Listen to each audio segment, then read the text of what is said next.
Anno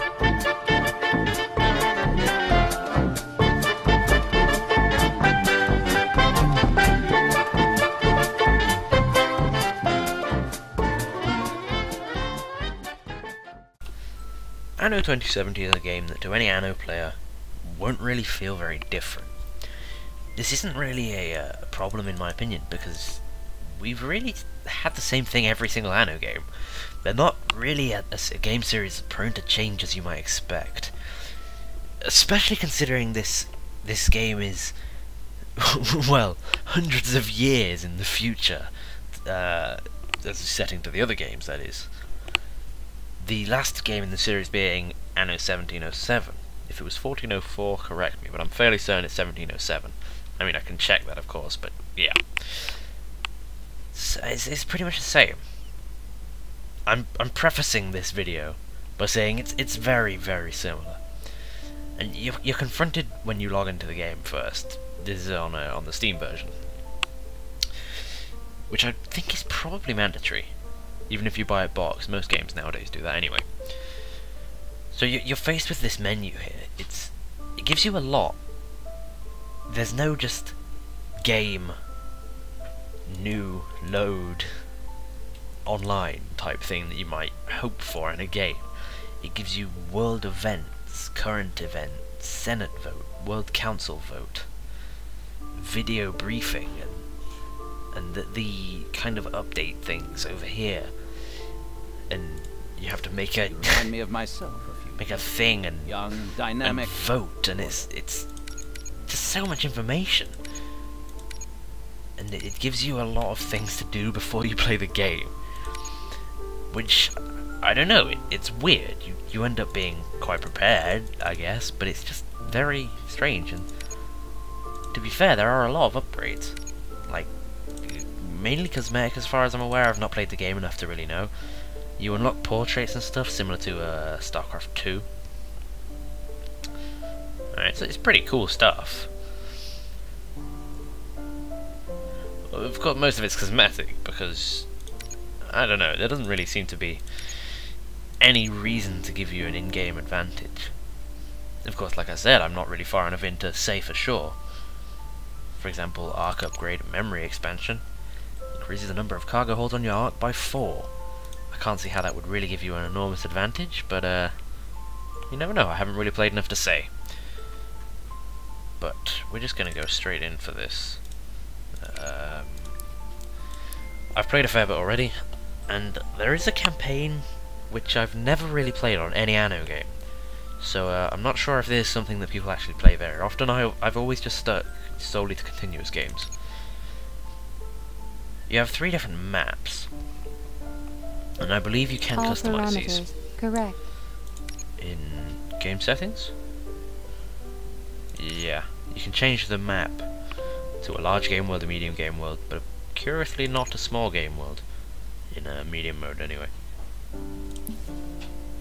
So we just load up game, and this is the main new feature that I would point out at first. The first thing you notice is that you're given a choice of 2 population groups, which is a slightly weird way of saying race, essentially. When you're playing a typical RTS, you expect it to ask you which race you want to play, but that's never been the same in an Anno game. Though saying that, I wouldn't really call an Anno game a standard RTS anyway. But the Eden Initiative and the Global Trust. The Eden Initiative is fairly obvious what they are. The Eden Initiative is a network of influential global environmental environment and organizations. It's the eco-friendly ones, basically. And then the Global Trust are the opposite, and apparently I don't get a video for them. They're basically the coal-mongering scumbags. Or at least that's what you're made out to be when you play them.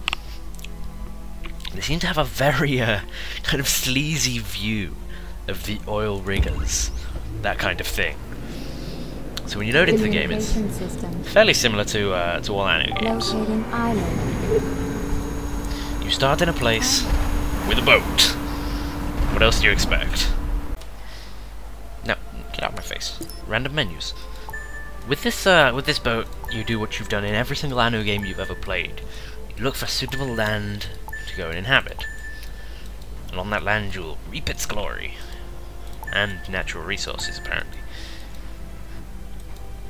Now, obviously this game is set semi-far future, so it's quite an interesting thing to be going around an Anno game in a futuristic setting.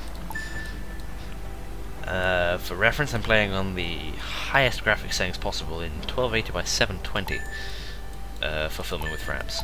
It's a good-looking game. It's a very nice game. All of the Anno games have looked really good for when they were released. Some of them don't look so glorious anymore, but they did once. I promise you. I mean, there's nothing super special about how these games look, but there's also nothing bad about it. And I'd definitely say they're quite taxing, however. Obviously there's lower graphics settings and stuff, but I don't really feel like you can get the same immense feel of your civilization in the lower graphics settings. It just doesn't feel kind of as epic when you have a massive civilization. So it's something I would recommend to people with a stronger computer. So you spend a long time looking for land, if you're picky about where you settle anyway. Of course you could just settle the first island you can see. But you don't have to, you can explore and you have the choice to settle wherever you like. And of course there are other people doing the same thing at the same time. Because you do in fact have other players, which you'll inevitably run into throughout your travels. And you can do a variety of things to and or with these other players. You can choose to be peaceful with them and you can trade with them, or alternatively you could go to war with them. Now, I've not really delved very much into the combat in this game, but considering how this game's been so far, I'm going to consider it pretty similar to the general formula of Anno games. You're new here, so I'll tell you straight up. This sector belongs to the Barracudas. You want to stay? You're gonna have to fight. And there's pirates. There's always pirates. Corsairs, pirates, bandits, whatever you want to call them. And they're a pain. They're a real pain and you don't want to be very near them.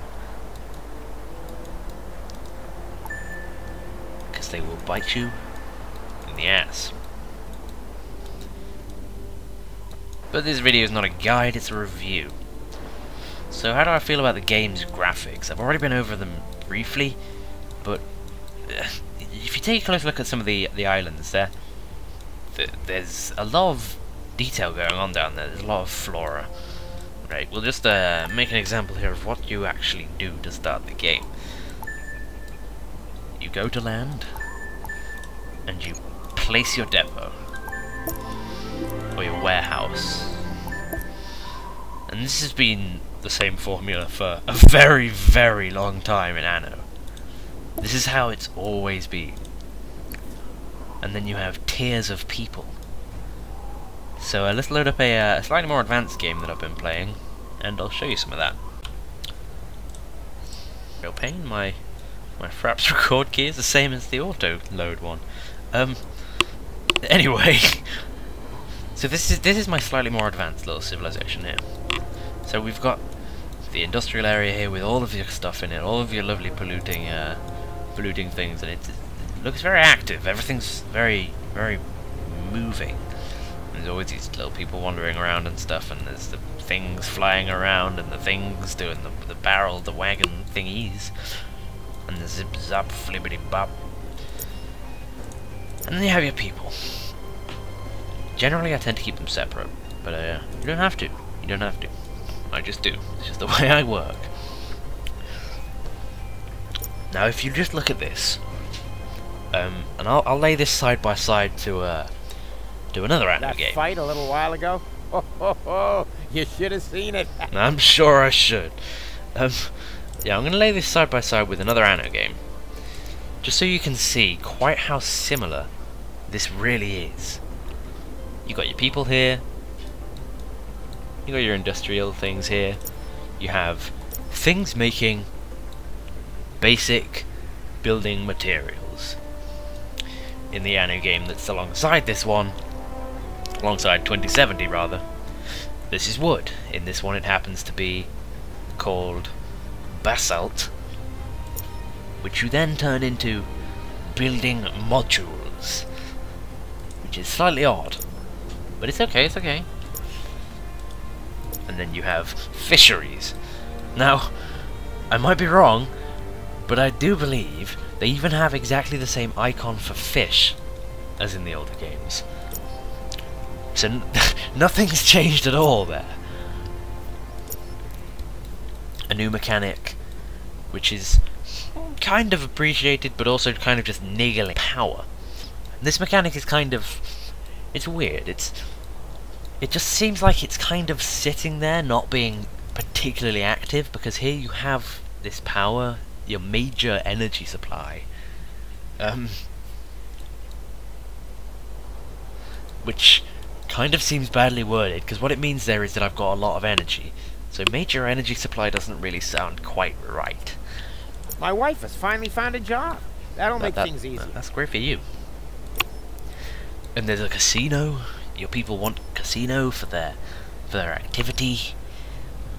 Imagine church. Church in maybe a few of them other games that this company made, like every single one of them. And then the people want some form of alcoholic drink, which you make at the distillery. Not like I've ever done that before in every other Anno game. So, let's upgrade them. Maybe there'll be some new things here. Right, what do they want now? They want, okay, a new type of food. Oh, I've done that in every other Anno game. Lifestyle. Information. Okay, this is new. Still can't believe I got that promotion. Oh wait. No, it's not. It's the same game. And nobody ever really seems to criticize this. Everyone just looks at the game as though it's a brand new game, but it never is.